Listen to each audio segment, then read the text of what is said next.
proyecto, pero no comparto las razones ni la metodología.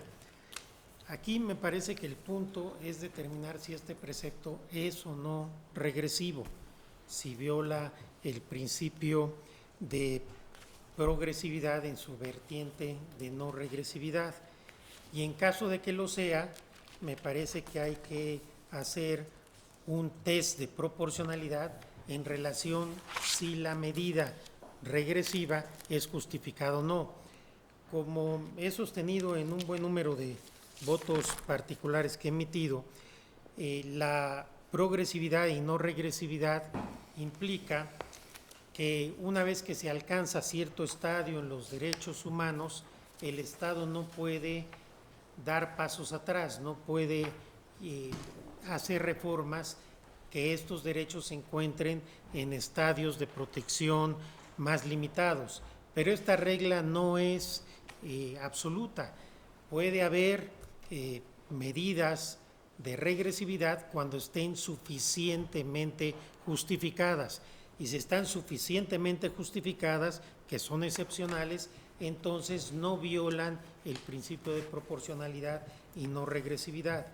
En el caso concreto, a mí me parece que aumentar como pena máxima 40 a 50 años de prisión, obviamente de entrada es una medida regresiva. Es mucho más benigno o menos fuerte una pena de 40 años a una pena de 50 años. Pero me parece que el legislador democrático cuenta con margen de apreciación en este caso y que la medida que ha tomado supera un test de proporcionalidad. Primeramente, estimo que el fin es legítimo. En la exposición de motivos y en el debate claramente se dice que se busca hacer frente a conductas graves para la seguridad pública del Estado de donde se emitió la medida, y específicamente se habla del delito de feminicidio. Entonces me parece que utilizar una medida como esta para tratar de abatir delitos, y especialmente uno que está dañando de manera importante a la sociedad, como es el femicidio, es una medida con un fin legítimo. También me parece que es idónea, ya que el aumento de penas puede considerarse en principio como una medida que busca tender a esta finalidad de disminuir la criminalidad precisamente ante la persuasión de medidas graves. Y me parece también que la medida supera la grada de necesidad. ¿Por qué? Porque no es la medida más grave o más fuerte o más extrema que se puede tomar en cuanto a la afectación de los derechos fundamentales. Habría medidas mucho más fuertes que se pudieran haber tomado a simplemente el aumento de la pena. Y por último, me parece también que supera la grada de proporcionalidad en sentido estricto. De tal suerte que, si bien es cierto que esta medida vista en abstracto puede ser regresiva, porque reitero, cambia de 40 a 50 años la medida, me parece que el test de proporcionalidad para la regresividad se encuentra superado. Porque si esto no fuera así, quisiera decir que nunca se puede aumentar las penas en ningún delito, que siempre que se aumentara la pena en algún delito sería la medida regresiva y por ende en automático inconstitucional. Yo creo que sí puede superarse siempre y cuando se justifique adecuadamente. Y ahora bien, no estamos nosotros analizando la proporcionalidad de la pena que requeriría un delito. Estamos analizando la proporcionalidad de una medida legislativa que pone como máximo una pena de 50 años. Es muy diferente. Por ello yo creo que sí se puede hacer. Se puede válidamente, no solo se puede, creo que se tiene que hacer. Una vez que la medida es regresiva en el sentido de que la pena es superior a la que había antes, hay que analizar si esta medida no viola el artículo primero constitucional, es decir, si no es regresiva de modo inconstitucional, analizando primero los argumentos que se dan por el legislador y después llevando a cabo un test de proporcionalidad.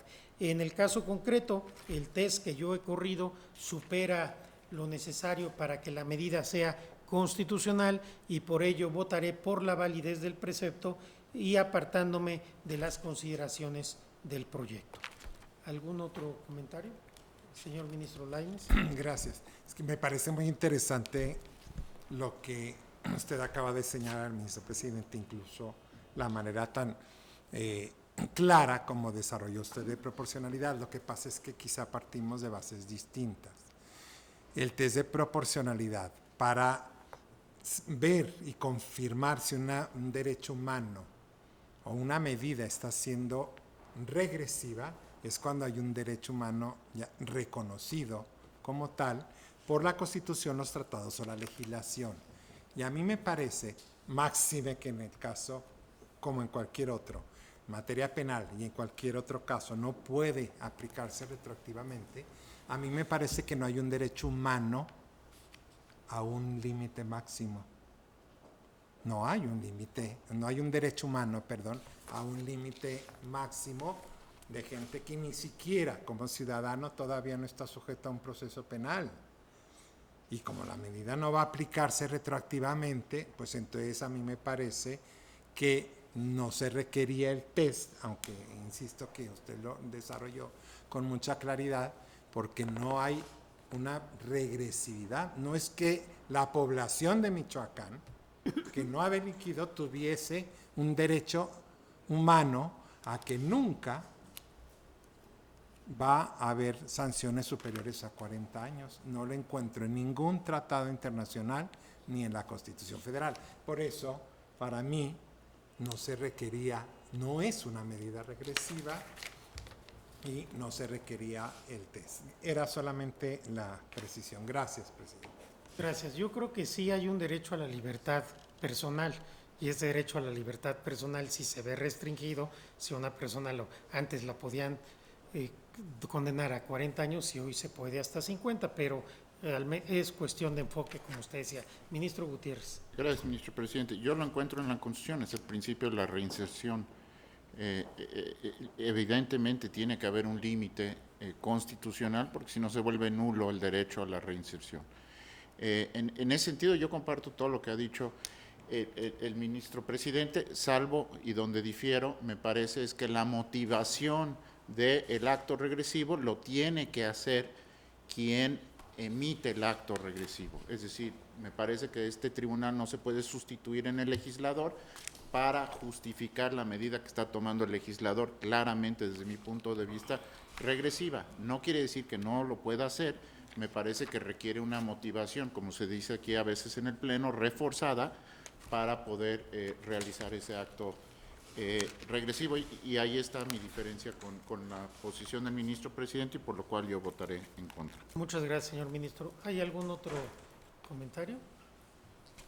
Señora ministra Piña. Brevemente, precisamente el proyecto parte de que al analizarse el principio de progresividad se determina que este tipo de derechos no son absolutos, pero que sí necesita una motivación reforzada. Pero la motivación reforzada se establece en función de la exposición de motivos y de que se estableció como política criminal del Estado de Michoacán y en función del incremento de los feminicidios específicamente relacionados que han tenido lugar en ese Estado. Para mí, esa explicación reforzada sí justifica una explicación reforzada para hacer de manera general y como regla general el incremento a la pena de 50 años. Máximo, si nosotros pensamos en los concursos de delitos, no se me hace una pena excesiva, como lo señaló el ministro Medina Mora, y así dejaría yo el proyecto con el agregado, si la mayoría lo considera pertinente, del ministro Fernando Franco, el ministro Medina Mora y del ministro Lainez. Gracias. Gracias, ministra.